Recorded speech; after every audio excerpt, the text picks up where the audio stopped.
Hello everyone, this is Jason. Once again, I'm back to expose behind the secret of my English knowledge, fluency, how I became a fast and fluent public speaker.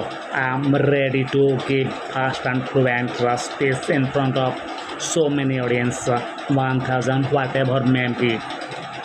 But this story behind success not easy. During my student career, I went through so many English channels. I watched daily, and I practiced so many English books. I read that newspapers.